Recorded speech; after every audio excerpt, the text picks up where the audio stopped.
जय श्री महाकाल। स्वागत करती हूँ आपका अपने YouTube चैनल ज्योतिष की बात पूजा के साथ। आज मैं आपको बताऊंगी चंद्रमा से बनने वाले जो राजयोग हैं उनका निर्माण कैसे होता है, वो आपके जीवन पे क्या प्रभाव डालते हैं, कुंडली में वो किस भाव में क्या प्रभाव देते हैं और फलित ज्योतिष में हम इनको कैसे देखते हैं।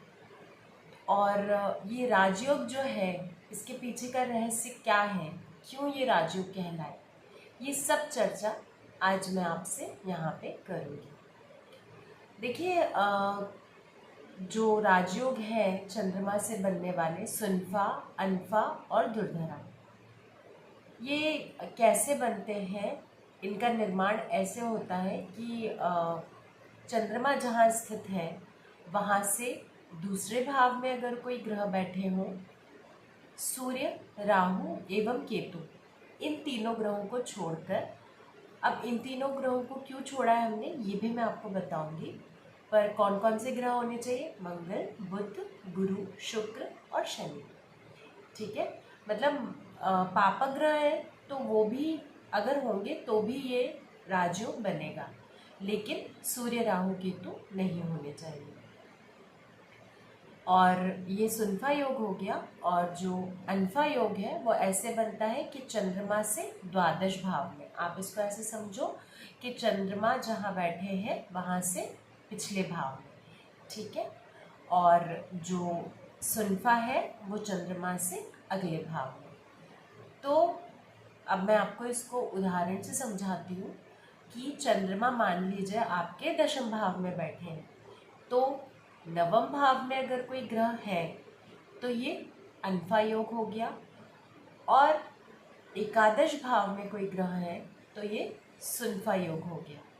ठीक है, और एक और योग है, उसका नाम है दुर्धरा योग। दुर्धरा योग वह कहलाता है कि चंद्रमा से दोनों भावों में, यानी कि चंद्रमा अगर दशम में है तो नवम भाव में भी कोई ग्रह उपस्थित हो और एकादश भाव में भी कोई ग्रह उपस्थित हो, तब ये योग जो कहलाता है वो दुर्धरा योग कहलाता है।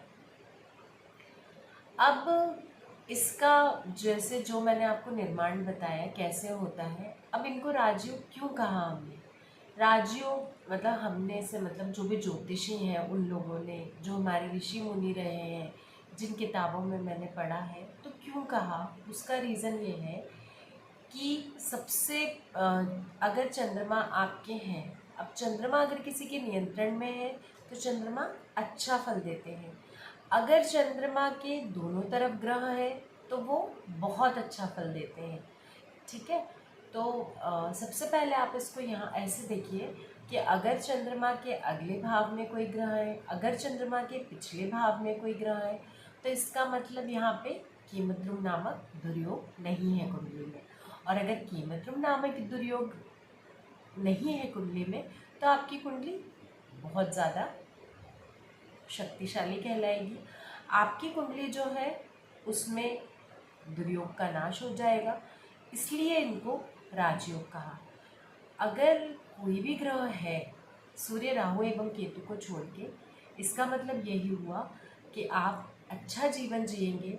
आप जिस चीज़ की कामना करेंगे, आपके पास गाड़ी होगी, आपके पास अच्छा घर होगा, आपकी अच्छी संतान होगी। पर ये हम कैसे देखेंगे? ये हम भावों से देखेंगे, क्योंकि जैसे 12 भाव है, अब कौन से भाव में बने हुए हैं ये योग, वो भी मैं आपको बताऊंगी। अब सूर्य, राहु और केतु क्यों नहीं होना चाहिए? क्योंकि सूर्य जो है, सूर्य के होने से चंद्रमा अस्त हो जाते हैं और राहु केतु छाया ग्रह है।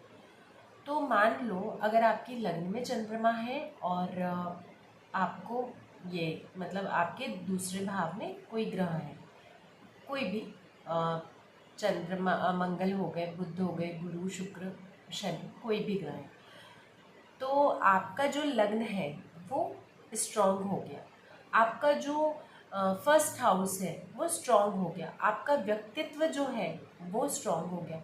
और अगर आपका व्यक्तित्व मजबूत हो जाएगा तो आपका काम करने का तरीका, आपका दाम्पत्य, आपके सुख, मतलब जो भी आपसे संबंधित है, जो भी आपके व्यक्तित्व से संबंधित है, वो सब आपको अच्छा फल देने लगेंगे।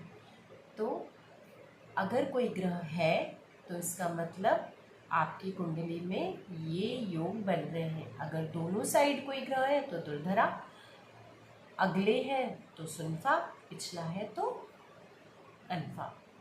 तो ये इसको ऐसे समझो आप कि मन अगर आपका अशांत नहीं है, मन अगर आपका किसी के नियंत्रण में है, तो आप अपने जीवन को एक सही मार्ग पे ले जाएंगे।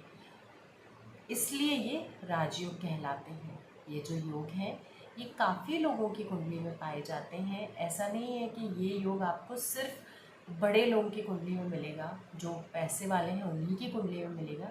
ये योग आपको किसी ऐसे व्यक्ति की कुंडली में भी मिल सकता है जो मान लीजिए रिक्शा चला रहे हो, जो मान लीजिए बस ड्राइवर हो, या जो मान लीजिए एक छोटा सा कैफ़े टाइप का, मतलब छोटा सा कैफ़े हो, छोटा सा रेस्टोरेंट हो, रेस्टोरेंट तो नहीं कहना चाहिए, छोटा सा जैसे बोलते हैं जिसकी चाय की टपरी हो, मान अगर उसकी कुंडली में भी ये योग लगे हुए हैं, सुनफा, अनफा और दुर्धरा, तो जब भी इनका मतलब महादशा आएगी, अंतरदशा आएगी, प्रत्यंतर आएगा, और वो जिस भाव में है, चाहे फर्स्ट में है, सेकंड में है, थर्ड में है, फोर्थ में है, 12th हाउस की किसी भी भाव में, तो अगर मान लीजिए उसके धन भाव में ही है तो उसको धनार्जित करने के उसके स्रोत खुल जाएंगे।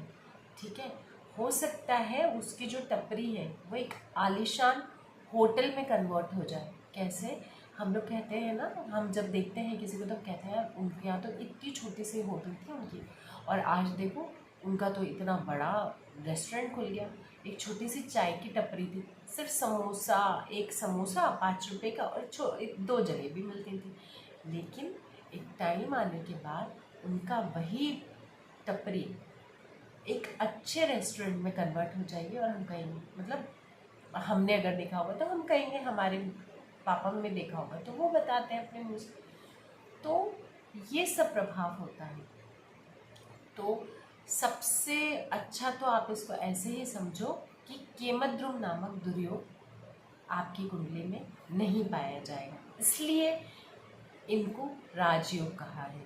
ठीक है, अगर आप मेरी वीडियो आपको अच्छी लगी हो तो प्लीज़ मेरी वीडियो को लाइक करें, और ऐसी ही वीडियोस देखने के लिए मेरे चैनल को सब्सक्राइब कीजिए, और मेरी वीडियो को शेयर ज़रूर कीजिए। हो सकता है आपके जो काम का ना हो वो किसी दूसरे के काम आ जाए। जय श्री महाकाल।